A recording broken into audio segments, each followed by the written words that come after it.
Demographic बदलाव सामाजिक और सांस्कृतिक स्तर पर कितना गंभीर हो सकता है, इसकी एक बानगी है राजस्थान में मेहराज, चीता और कठास समुदायों वाले कुछ गांव। इन गांवों में बदली डेमोग्राफी ने स्थानीय लोगों की धार्मिक सांस्कृतिक पहचान पर संकट खड़ा कर दिया है। राजस्थान के इन गांवों में कभी दीपावली के दिए और ईद की नमाज एक साथ चमकते थे, जहां होली की रंग और रमजान की दुआ एक ही चौपाल में मिलते थे। लेकिन आज इन रंगों में साया है डर का, दबाव का और कट्टरता। इन गांवों में धीरे धीरे बदली डेमोग्राफी ने अब अपना रंग दिखाना शुरू कर दिया है। इस बदलाव ने गांव में सदियों से रहने वाले मेहराज, चीता और कठात समुदाय की पहचान और अस्मिता को ही खतरे में डाल दिया है। इतना वहाँ प्रेशर आ गया कि साहब मौलवी बैठ के घर में बच्चे को बिगाड़ के ऐसी हालत खराब कर दी जो साहब पूछो मत। पूरा ये मेरे गांव में भी नहीं है, पूरे मंगरे में है। ये गांव में ये बोलते हैं कि ना राजपूती मत पहनो और लहंगा जंपर पहनो। अच्छा, क्यों? पता नहीं, उनकी सोच होगी। अच्छा, तो आपको हिंदू धर्म नहीं अपनाने के लिए भी प्रेशर आता है कि कई बार कि पूजा मत करो? आते हैं ना कि ये झंडा मत लगाओ, आप ऐसे मत बोलो, या कुछ मतलब हिंदू धर्म मत करो। फिर क्या करें? पता नहीं, वे के मुसलमान की चाले चालो और वो बोलो, या मतलब अल्लाह बोलो, ऐसे बोलते हैं। चीता समाज के बाड़िया गांव में हाल ही में रोशन चीता के पिता के अंतिम संस्कार के दौरान स्थानीय लोगों ने विरोध किया और उन्हें दफनाने का दबाव बनाया गया। तनाव इतना बढ़ा कि पुलिस तक को बुलाना पड़ा। जब आपके पिताजी का दाह संस्कार आप करना चाहते थे तो क्या दिक्कतें आपके सामने उस दौरान आई?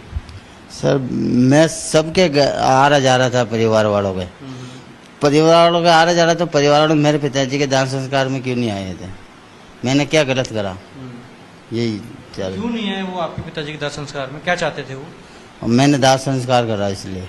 वो क्या चाहते थे? दाह संस्कार की जगह क्या होना चाहिए? वो मिट्टी दाह गाड़े दाह संस्कार नहीं करके दफनाए। हाँ, ये चाह रहे थे परिवार वाले। दिक्कत तो यही है कि भाई थे वो काम मत करो, गढ़ भागा काम करो, बड़ो मत ही। और परिवार वाला पहले आता अब नहीं आया। क्यों वो क्यों नहीं आते? अब नहीं आया भाई, माँ के साथ में चलो गड्ढो तो चले, आप खुद मैं भी आऊँ। अच्छा, मतलब इस्लाम को मानो? हाँ मानो, तो तेरे तो साथ में मैं नहीं आऊँगा यान बोले। तो ये दबाव डाल यान करे तो मैं तो अलग ही सही है ना परिवार वाला।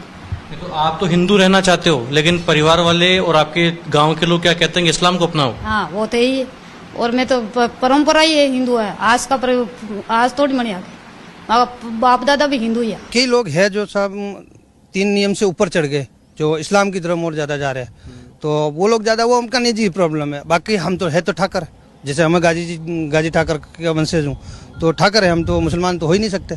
और फिर पृथ्वीराज चौहान के वंशज है, तो मतलब मुसलमानों का तो कोई चांस ही नहीं है कि अगर हम ये होते तो मैं पृथ्वीराज चौहान 17 बार मोहम्मद गौरी से नहीं लड़ता। अगर मुसलमान होता तो, अगर बनना चाहता तो। मुसलमान कैसे हो गए? जब वो मुसलमान होते हैं तो फिर रावत राजपूत कैसे लगा सकते? हिंदू तो हम वैसे ही है, सर्वोपरि तो हिंदू ही है। मुसलमान तो हिंदुस्तान में तो मुसलमान है ही नहीं। पहली चीज तो ये है, मुसलमान है कहाँ? शेख सैयद और मुगल पठान 4 ही जाते हैं मुसलमानों की, और वो चारों यहाँ की नहीं है। हमारे तो भारत में तो मुसलमान है ही नहीं, पहली बात तो ये। बाहर से आए कट्टरपंथी मौलवियों ने धीरे धीरे धर्मांतरण का खेल खेला। मेहराज, चीता और काठास समुदाय से जुड़े लोग बताते हैं कि मोटे तौर पर उनके समुदाय की 70% आबादी मुस्लिम बन चुकी है, जबकि बाकी बचे 30% हिंदू अपनी पहचान के लिए संघर्ष कर रहे हैं। मगरा मेरवाड़ा क्षेत्र में जो राजस्थान का मध्य भाग है, वहाँ पर ये समाज रहता है, चीता, मेहराज, काठात समाज, और इसी के साथ लगा हुआ इनका सहोदर समाज है रावत राजपूत समाज। तो प्रारंभ में क्योंकि जिस प्रकार की देश की काल की परिस्थिति थी, तो उस समय मजबूरन इन्होंने कुछ बातें इस्लाम की बताई, मान ली। लेकिन काल क्रम के अनुसार और काल क्रम से ये कभी भी अंतरात्मा से इसको स्वीकार नहीं किया कि हम मुसलमान हैं। क्योंकि आप जब इस क्षेत्र में जाएंगे तो इसी समाज के जितने जो हैं वो वहाँ पर आपको मंदिर मिलेंगे, अलग अलग देवी देवताओं के प्रतिष्ठान मिलेंगे, और जोरदार बात है उनके पुजारी भी वही हैं। देश की आज़ादी के बाद में इनको लगा कि हमारे साथ न्याय होगा, लेकिन कुछ तो हिंदू समाज की परिस्थिति और कुछ सरकार का इस प्रकार का इनसे दूरी का, ताकि ये लोग बाग वापस व्यवस्थित नहीं हो पाए। दूसरी तरफ कट्टरपंथी जमात के अपने तर्क हैं। वो मेहराज, चीता और कठास समुदाय को मुस्लिम ही बता रहे हैं। लोगों के आरोपों का जवाब देते वो इसे इस्लाम को बदनाम करने की साजिश बताते हैं। यहाँ तो ऐसी कोई प्रॉब्लम नहीं है कि हिंदू धर्म माने तो माने, वो उसकी आस्था का मामला है। धर्म वैसे भी व्यक्तिगत चॉइस है कि कोई क्या माने, और ये जो कि भाई हम ये संस्कार मानेंगे या पाणी ग्रहण संस्कार करेंगे या अंतिम संस्कार करेंगे, तो इसको लेकर के कोई डिस्प्यूट हमारे यहाँ तो हुआ नहीं। अब पारिवारिक कोई छोटी मोटी बात को लेकर के झगड़ा फसाद हुआ। जो ये हिंदू रीति रिवाज अपनाते हैं वो अपनाते हैं। अब उसके बाद अगर कोई ये कहे कि साहब हम हिंदू धर्म मानने लग गए, हमारे तो मायरा ही नहीं पहनाया जाता है या हमारे कोई आता जाता नहीं है, तो उसमें तो अब उसका तो हमारे पास क्या चारा है। ये केवल एक चौंचलेबाजी है या अफवाह है या यूं समझ लो बदनाम करने का वो है। कोई नहीं कहता है तो आप तुरंत जाकर रिपोर्ट करो ना। बदलती डेमोग्राफी की सबसे चिंताजनक तस्वीरें देश के सीमावर्ती इलाकों में ही हैं। इसमें पूरब में असम, पश्चिम बंगाल से लेकर पश्चिम में राजस्थान, मध्य में यूपी, बिहार तक शामिल हैं। 1951 में उत्तर प्रदेश में हिंदू आबादी 85% से ज्यादा थी, जो 2011 के सेंसस में घटकर